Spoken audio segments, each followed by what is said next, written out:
The celebrations were huge in Tehran after the interim nuclear deal was reached. Many Iranians expecting relief from crippling international sanctions fast.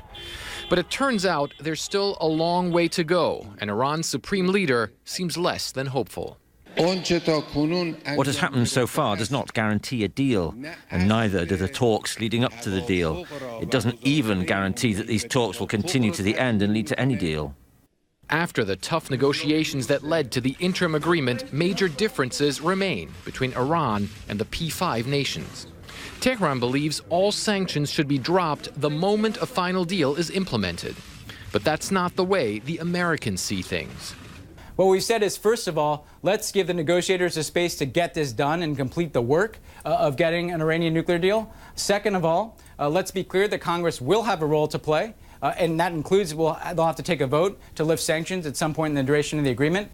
What is clear is that Iran will have to drastically reduce its capability to enrich uranium by shutting down many of the centrifuges needed for the process. Some of its nuclear plants will also be converted to research facilities.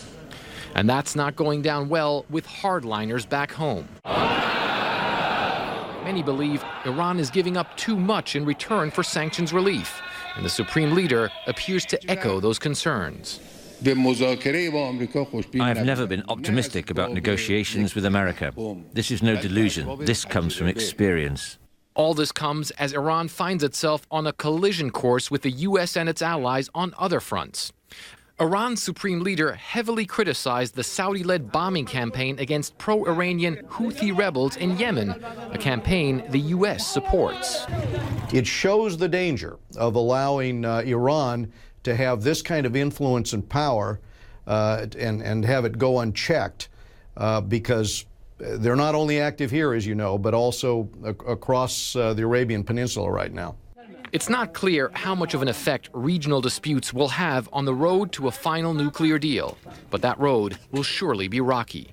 The exhausted faces of the negotiators showed how tough it was to reach the framework.